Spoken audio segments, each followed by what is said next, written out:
We're here at the Bitcoin.com studio. That is the Bitcoin.com studio. I think it's important that we remind you how good things are going. I know people are so negative lately. It's just not what are you talking about? Inflation is cooling. The border's completely secure. The economy is much better than people would imagine. The market is up. We are on a historic hot streak. President Donald Trump has ended 3 wars and hopefully a 4th. I understand that when you're dealing with Hamas, it's not exactly easy to get them to agree to a ceasefire. But yesterday, President Donald Trump got Israel to agree to a ceasefire. That's a big deal. Yesterday, President Donald Trump quoted, "My representatives had a long and productive meeting with the Israelis today on Gaza.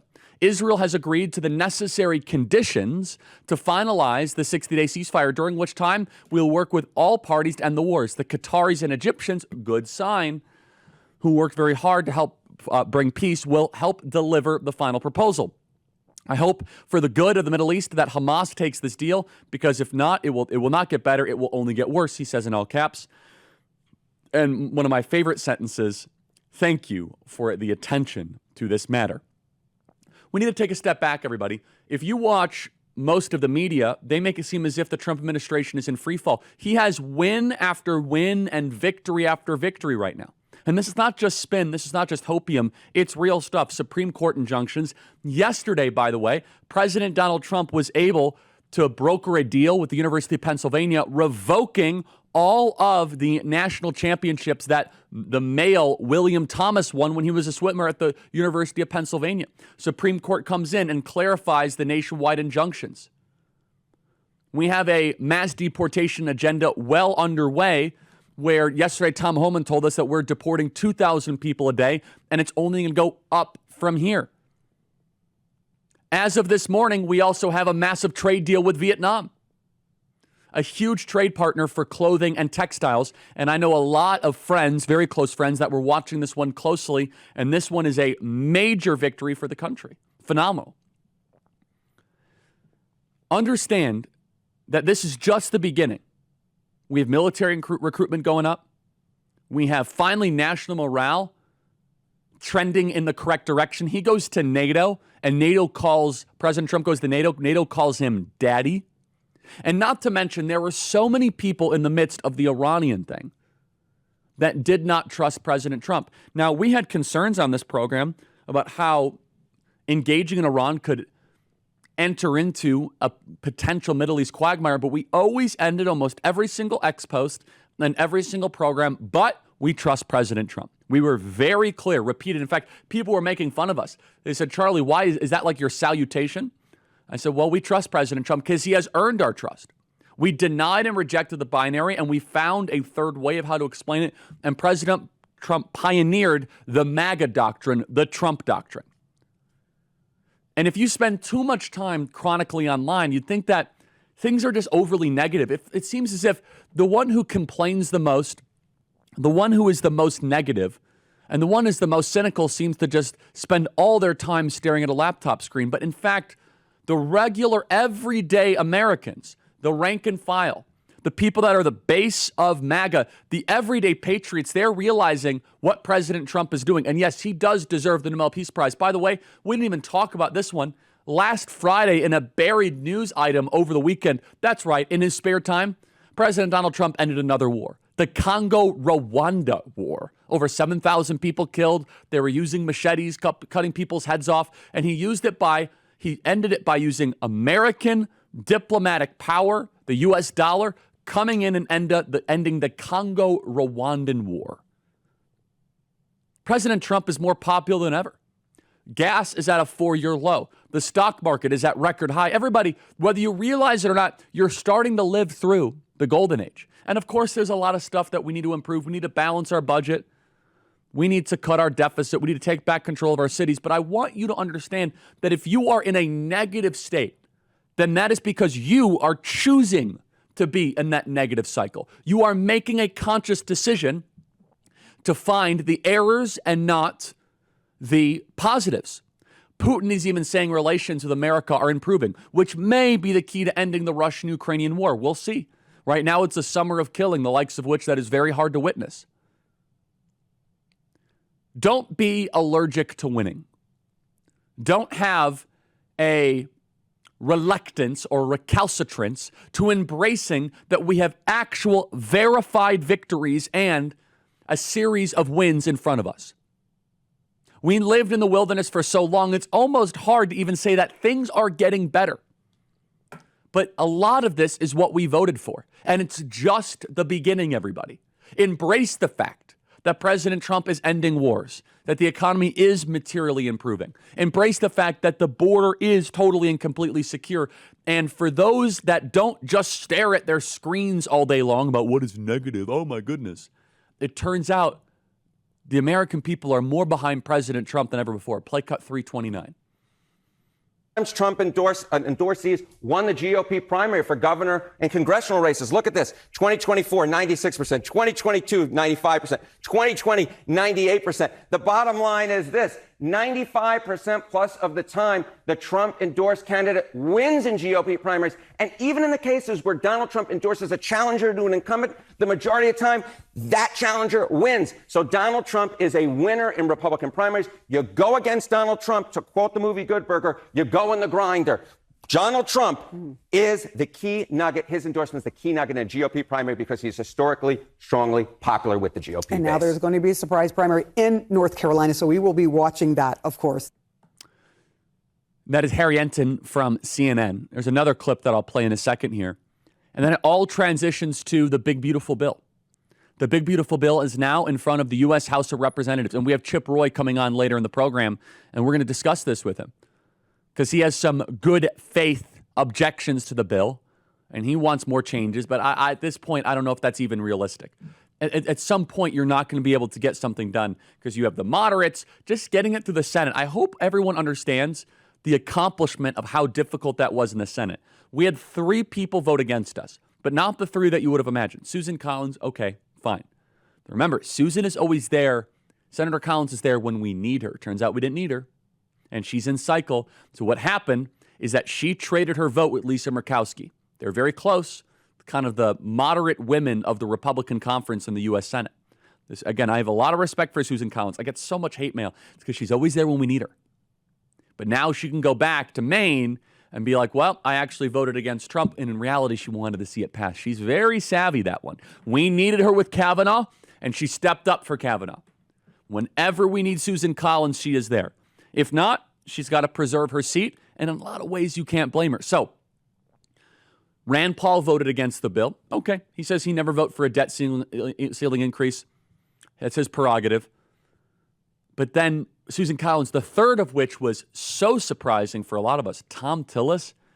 What motivates that guy? What makes him tick? Well, then in order to get it through the Senate, we had to get Ron Johnson and we had to get Lisa Murkowski. Everybody, and that was just at a 50 tie to get J.D. Vance to break the tie.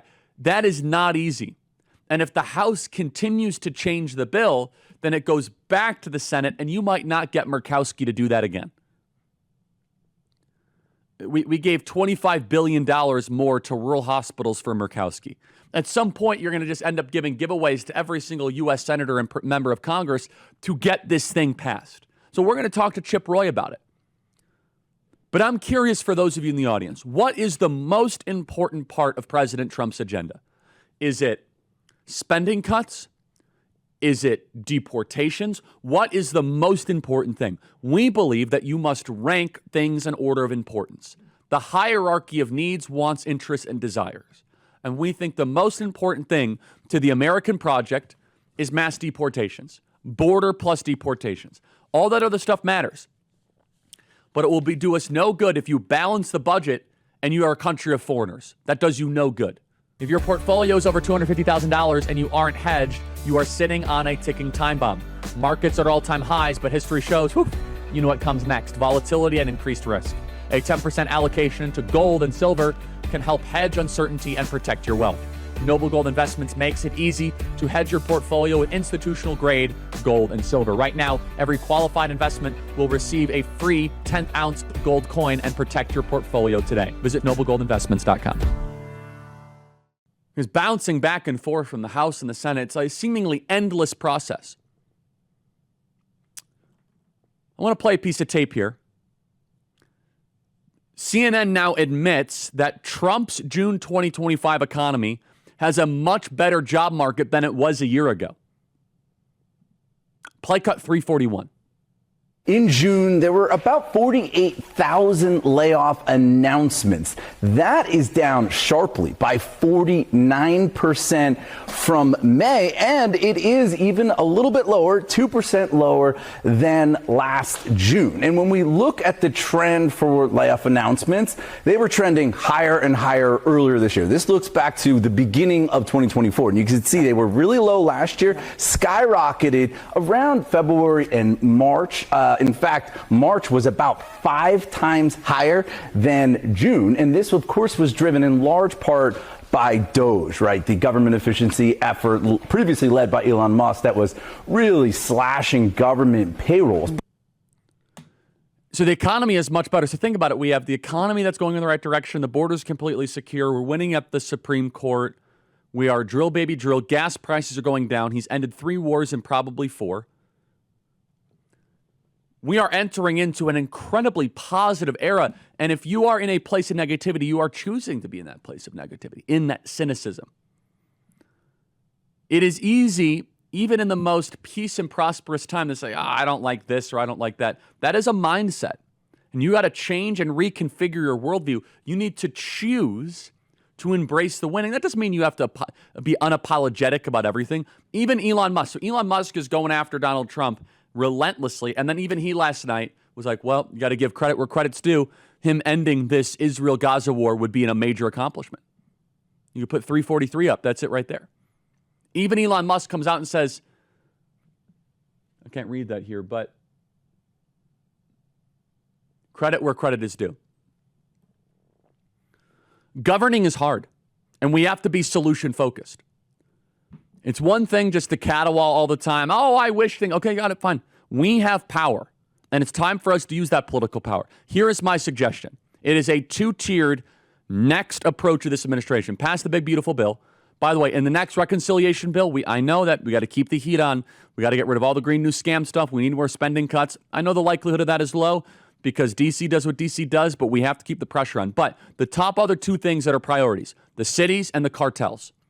President Donald Trump should go all in and make an argument that the reclamation of our country goes straight through Los Angeles, Chicago, and New York. It goes straight through the cities. We need mass deportations. We need an end to urban crime.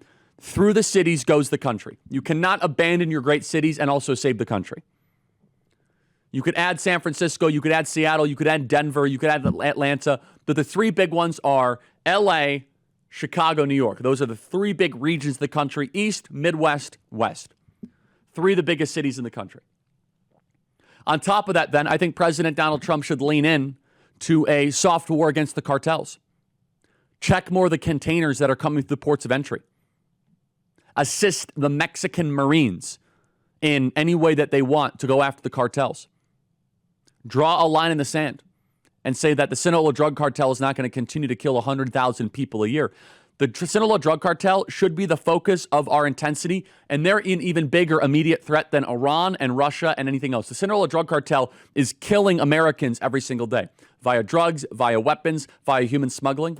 And I'll tell you, if you want to excite the base, if you want to excite everyone in this audience, have a rallying cry against the Mexican drug cartels. The big, beautiful bill is going to fund deportations unlike anything this country has ever had. We're going to go to 2,000, 3,000, 4,000, 5,000 deportations a day.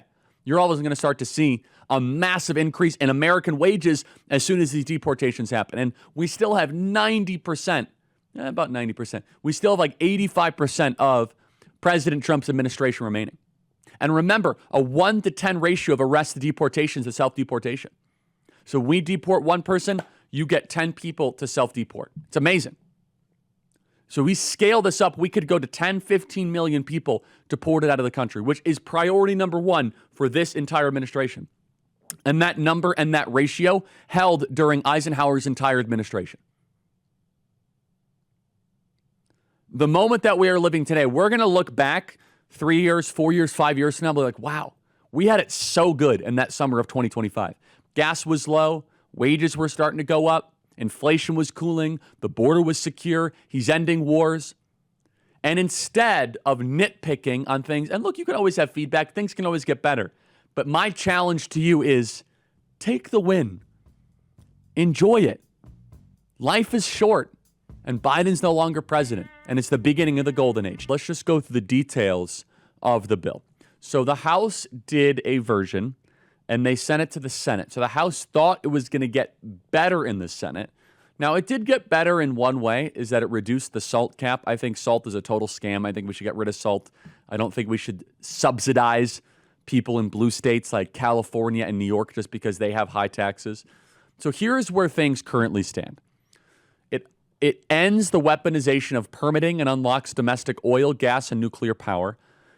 It allows, it rescinds billions of taxpayer dollars poured into the Green New Scam, ending handouts to special interests and radical climate activists. Now, some people say that this Senate bill still has some of Joe Biden's provisions from the Inflation Reduction Act. I would like to dive into that a little bit deeper and get clarity of whether or not that is true. But I would like to know if there are any portions of the Inflation Reduction Act remaining, why are they remaining? And number two, how do we then get rid of them? Okay. It permanently secures our border. This is the biggest victory of all the different elements, by far. It delivers on President Trump's law and order agenda. It supports Border Patrol and ICE with a $10,000 bonus annually over the next 4 years. It delivers needed reinforcements, hiring 10,000 new immigration, customs, and enforcement personnel, 5,000 new customs officers, and 3,000 new Border Patrol agents, and achieves our mass deportation agenda with at least 1 million more annual removals. With at least 1 million more annual removals. That is the baseline. So that does not count self-deportations. That does not count self-deportations. And understand, when you have Alligator, Alcatraz, and you have all these raids going on, people are going to say, forget it. I'm just deporting myself. I'm getting out. It delivers the largest tax cut in history for middle and working class Americans, bigger paychecks of over $10,000 more in annual home take-home pay for Americans, no tax on tips, no tax on overtime. Now, this says no tax on Social Security. I want to be careful reading off this, guys. I don't know if that's exactly true. Can you double check that? Because there's been some debate of whether or not no tax on Social Security remains. Yeah, this is not correct. So they're delivering some tax cut for seniors, but I think a tax cut on Social Security remains. So I don't know what document this is, but I think this might have been the proposed one. I don't think that's actually what ended up being in the final version. So there's a lot of debate of whether or not there's no tax on Social Security. Can we get to that? Okay. No tax on Made in America auto loans, protects 2 million family farms from punitive double taxation. It's a permanent increase in the child tax credit, supporting over 40 million families. A vote against a bill would be the largest tax increase in American history. It rescinds billions in Green New Scam funding. It restores fiscal sanity, which slashes over $2 trillion. Now, I wish it would slash even more, and that's over 10 years, but it is what it is. It eliminates waste, fraud, and abuse from bloated federal programs, permanently secures our borders, and it deports at least 1 million illegals in a year. Again, I'm getting a lot of conflicted information on the no tax on tips, on the no tax on Social Security. So we have to check that out. So the Senate bill adds a bonus, a senior bonus of a tax deduction up to $6,000. So it's not no tax on Social Security, but it is a bonus for senior citizens, is what it is, a tax bonus. It finishes phase 2 of the border wall. It shifts the cost of adjudication in the immigration system from American taxpayers to aliens, which is remittances. Hires 10,000 new ICE agents. We went through that. Funds the Golden Dome. And it delivers the largest Coast Guard upgrade since World War II.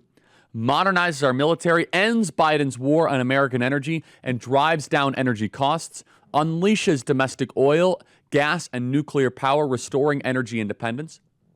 Apparently, they couldn't get to no tax on Social Security without 60 votes. And remember, we did not have to negotiate with Democrats on any of this stuff. This was a pure one-party victory. And just understand what the Democrats just voted against The Democrats just voted against no tax on tips, no tax on overtime. So for all of the work, of all the victories, the ones that I'm most proud of this entire bill, it is border and no tax on tips, no tax on overtime. Let me tell you why I'm so proud of the no tax on tips, no tax on overtime. When I'm traveling the country and I'm doing events, and I have to wait backstage in sometimes kitchens of hotels or meal preparation areas in conference centers, there's the working class there, and they're tired. They're on their feet all day long, and they're asking for selfies, and they're taking pictures, and they're like, we follow you on TikTok. We follow you on Instagram. We follow you on social media. Those people deserve a chance, finally, to have a victory. Chip Roy is in a meeting right now with President Trump, so we'll see whether or not Chip is able to exit. If not, we'll keep on explaining and diving into this.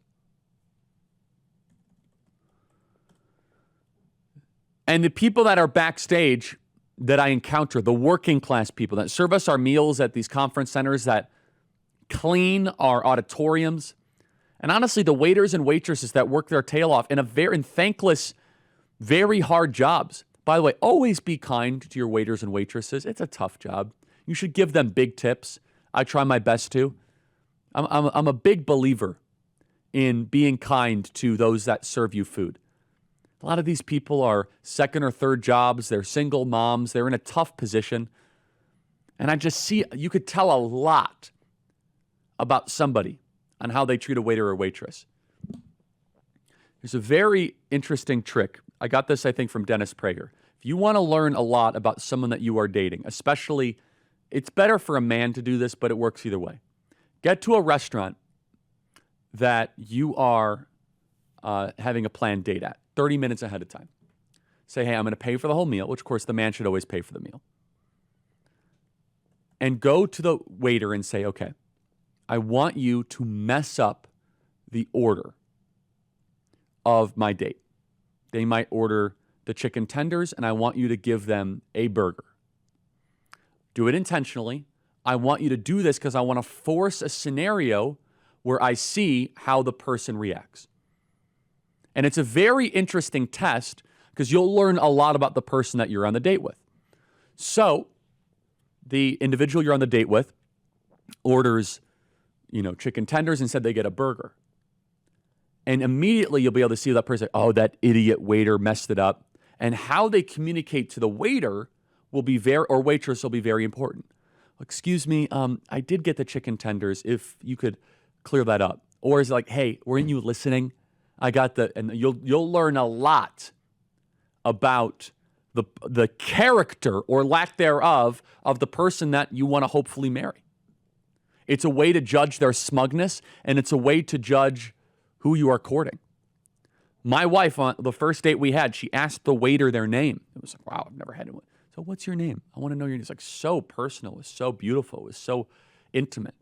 And finally, we now have a tax bill that doesn't just deliver for the billionaires or the oligarchy, but it delivers for the working people. In fact, I was talking to a very, very high-profile person that used to be high level in American politics before. They said, why is it that we want to have no tax on tips? That's like pandering. I said, hold on. We do nothing but pandering for the ruling class in our tax code the last 30 years. Give working Americans a break for once. And by the way, for people that say, oh, the no tax on tips, no tax on overtime, that's going to be abused. It's capped at like $25,000 a year. Meaning that it's not taxed up to $25,000. Otherwise, I could be like, oh, my entire income is tips. Like, okay. So there is a cap on the capacity to be able to abuse the system. But when I go out to eat, when I go out to my favorite Italian restaurants in Arizona, even when people go out to Buffalo Wild Wings, which I would say Buffalo Wild Wings is good as a novelty thing once or twice a year. Buffalo Wild Wings is the best because they got the most screens. So during March Madness, maybe during a great college football game, I'd say Buffalo Wild Wings is passable. But you know how tough the waiter life is? They're up till 10, 11, 12, midnight, and it takes a while to wind down. They don't earn the money that they always deserve, and they're totally reliant on tips and on the nasty. Most people are just jerks, and some people give like no tip whatsoever. By the way, that is a big difference between European and American culture. American culture, we are very, very generous tippers. Europe, almost no tips at all. Like nothing. It's like an unheard of concept. So if you tip like Americans in Europe, the waiters are like, oh my goodness. They've never heard of something like it. And not to mention people that are reliant on overtime. So think about it. Cops are now going to get a huge tax break. Firefighters are about to get a huge tax break. Union workers. A lot of people say, well, I'm not on overtime work. But think about cops right now, police officers right now in Chicago that are having to do this summer wave of crime that happens every summer in Chicago. And they have to go work double overtime. That overtime will now be tax-free. That is more money back in your pocket. Biden didn't do it. Bush didn't do it. Remember, approximately half the country does not have $1,000 in savings for emergencies. This is the greatest tax cut for the people that were never thanked properly during COVID, that were never thanked properly for keeping the economy going. The truck drivers, the people that work in manufacturing plants, hourly workers in those industries where overtime is common, such as retail, healthcare, construction, manufacturing, hospitality. They rely on overtime to supplement their income. They would benefit so significantly from a tax exemption on those hours. And this is the middle class. You want to rebuild the middle class? This is what it looks like. PatriotMobile.com/Charlie. Let's go to PatriotMobile.com/Charlie. You've heard me talk about Patriot Mobile for a while now, and you probably know that for years they stood in the gap for every American who believes that faith, family, and freedom are worth fighting for. But did you know that they've got cutting-edge technology as well? Go to PatriotMobile.com/Charlie. You can't get this all from the big guys. So what are you waiting for? Make the switch today and experience the Patriot Mobile difference. Go to PatriotMobile.com/Charlie or call 972-Patriot right now. Use promo code Charlie for a free month of service. Switch to Patriot Mobile and defend freedom with every call and text you make. That is PatriotMobile.com/Charlie or call 972-Patriot. So what we're doing at Turning Point Action, it's brilliant. We're going to have these little business cards that you can get that whenever you go out to eat, you'll say, the tip that we just gave you is tax-free thanks to President Trump. We have the amazing Student Action Summit coming up literally in a week and a half. Can you believe it? It's going to be an amazing event. We're so excited about the crowds and the energy and the enthusiasm. We have Kristi Noem. We have Tucker Carlson. We have Pete Hegseth. We have the biggest speakers in the movement. Let's play it. Let's play cut 51. They said Gen Z would stay silent, that we'd back down, that we'd forget what's worth fighting for. But this generation remembers. We remember truth. We remember freedom. And now, we rise. This is more than a conference. It's a call to action, to reclaim the future, to ignite a movement that cannot be ignored. Student Action Summit 2025, featuring the boldest voices in the fight. Charlie Kirk, Secretary Pete Hegseth, Tucker Carlson, Steve Bannon, Brett Cooper, Secretary Kristi Noem, Riley Gaines, Brandon Tatum, Jack Posobiec, Laura Ingraham, Megyn Kelly, Greg Gutfeld, Tom Homan, Congressman Byron Donalds, Russell Brand, Savannah Chrisley. Join thousands of patriots, future leaders, and freedom fighters of all ages. This is the battleground of ideas. This is the Student Action Summit. Register now at SAS2025.com.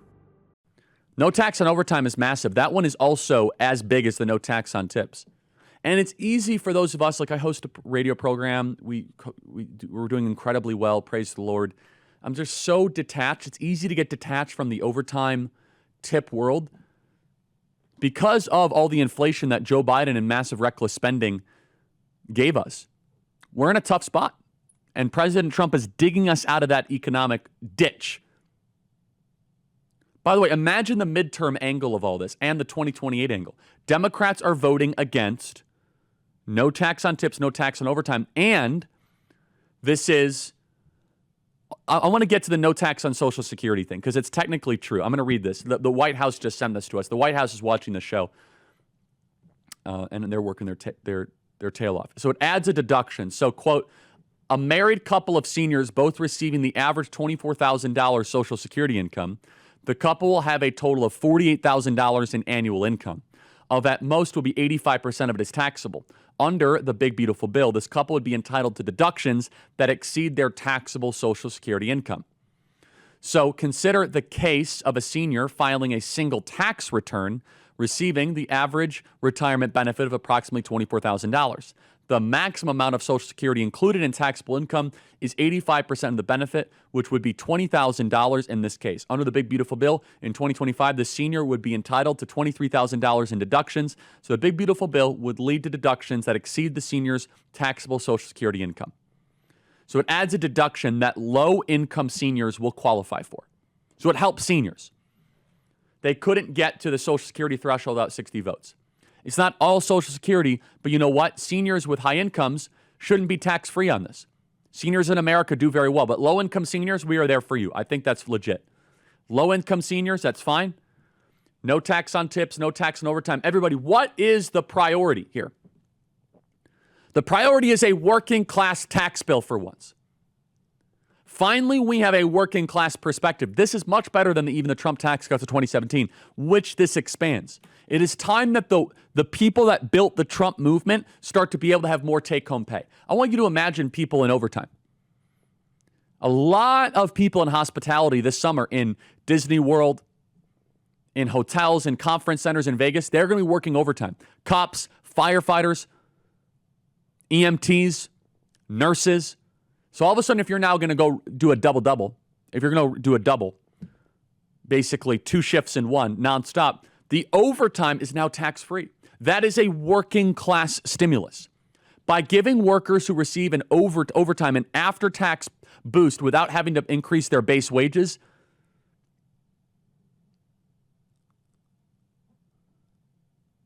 it helps employers as well.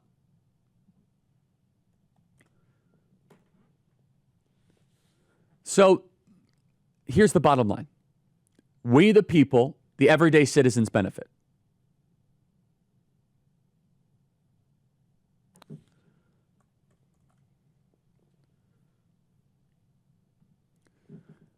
By giving workers who receive overtime an after-tax pay boost without having to increase their base wages, employers may feel less pressured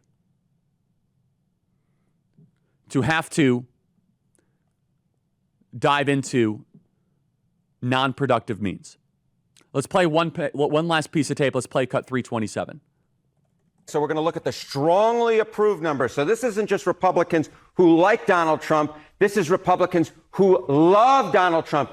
And he's up like a rocket. Look at this. In July 2017, the strongly approved was 53%. That's pretty good. But look at where he is now. 63% of Republicans strongly approve of the job that Donald Trump is doing about 5 months into his presidency. Republicans love Donald Trump the way that Americans love Disney World. The bottom line is 63%. That is a huge, huge base. And of course, it's just part of a Republican base in which about 90% of them overall approve of him, including the somewhat approves as well.